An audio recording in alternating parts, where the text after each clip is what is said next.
Assalamualaikum warahmatullahi wabarakatuh. Perkenalkan sebelumnya nama saya Muhafiz Rizky Habibullah dengan NIM 23115615 dari kelas IF04. Di sini saya akan menjawab pertanyaan dari soal-soal yang sudah diberikan oleh Pak Yudi dalam mata kuliah OAK. Di sini terdapat 5 soal. Yang pertama yaitu mengenai apa yang dimaksud dengan memori internal dalam konteks sistem komputer. Jelaskan peran dan fungsinya dalam operasi komputer. Saya akan menjawab terlebih dahulu untuk nomor satu. Memori internal sering disebut juga sebagai RAM atau Random Access Memory. Adalah komponen penting dalam sebuah komputer yang berfungsi sebagai tempat penyimpanan sementara untuk data dan instruksi yang sedang aktif digunakan oleh prosesor. Lalu peran dan fungsi memori internal itu sendiri. Yang pertama, penyimpanan data sementara. Memori internal dapat menyimpan data yang sedang diproses oleh program, seperti dokumen yang sedang diedit, gambar yang sedang dibuka, atau hasil perhitungan. Yang kedua yaitu penyimpanan instruksi. Memori internal juga dapat menyimpan instruksi-instruksi yang diperlukan untuk menjalankan sebuah program.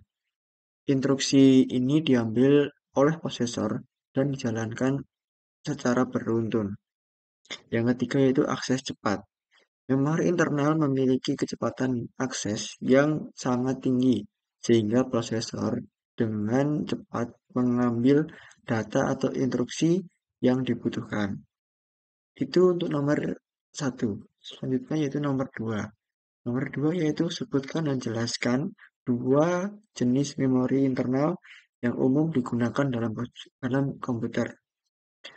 Dua jenis memori ini antara lain yaitu DRAM dan SRAM. Yang pertama kita akan jelaskan DRAM atau Dynamic Random Access Memory.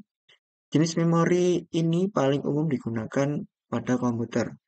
DRAM membutuhkan penyegaran secara berkala untuk mempertahankan data yang tersimpan.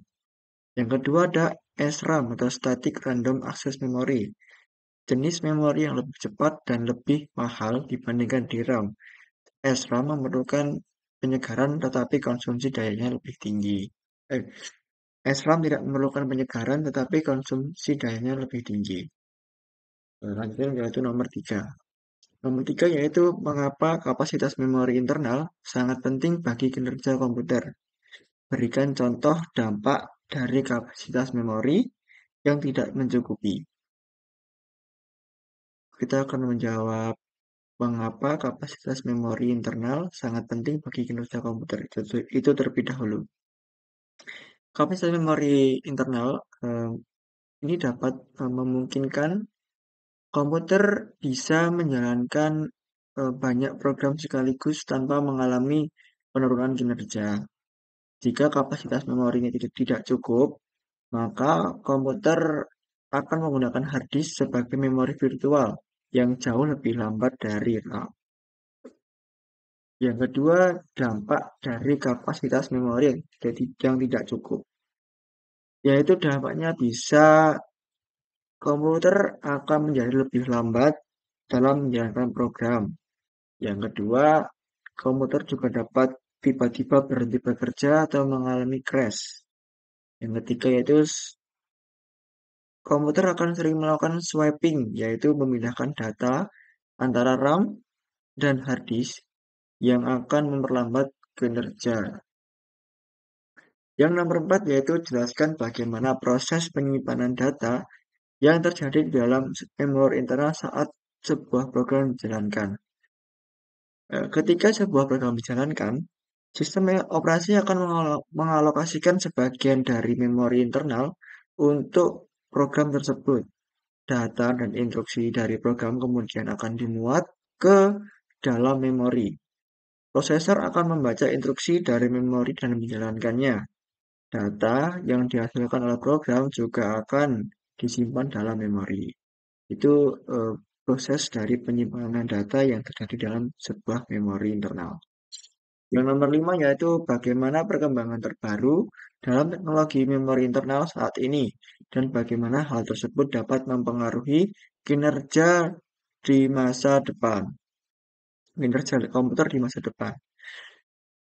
Perkembangan teknologi memori internal terus berlanjut dengan fokus pada peningkatan kecepatan, kapasitas, dan efisiensi energi. Beberapa perkembangan terbaru yaitu ada memori DDR5 atau DDR5. Generasi terbaru dari DRAM yang menawarkan kecepatan transfer lebih tinggi dan kapasitas yang lebih besar. Yang kedua ada memori 3D stacked. Memori teknologi yang memungkinkan menumpuk beberapa lapisan chip memori untuk meningkatkan kapasitas. Yang ketiga ada memori berbasis teknologi baru. Penelitian terus dilakukan untuk mengembangkan jenis memori yang lebih cepat dan lebih efisien, seperti berbasis MRAM atau Magnetorestive Random Access Memory atau PCM atau Fast Chain Memory. Yang kedua ada dampak terhadap kinerja komputer di masa depan. Yang pertama ada peningkatan kinerja. Memori yang lebih cepat dan kapasitas besar akan memungkinkan komputer menjalankan aplikasi yang lebih kompleks dan menuntut secara grafis. Terus yang kedua ada penghematan energi. Memori yang lebih efisien akan mengurangi konsumsi daya komputer seperti bisa mengkonsumsi mengirit konsumsi listrik seperti itu. Yang ketiga ada aplikasi baru. Teknologi memori baru dapat membuka pintu untuk aplikasi-aplikasi yang baru yang sebelumnya tidak mungkin dilakukan. Dengan demikian, perkembangan teknologi memori internal akan terus mendorong peningkatan kinerja komputer dan membuka peluang untuk inovasi di berbagai bidang. Itulah jawaban dari saya untuk soal-soal yang sudah diberikan oleh Pak Yudi. Sekian dari saya Muhafiz Rizky Habibullah, pamit undur diri. Wassalamualaikum warahmatullahi wabarakatuh.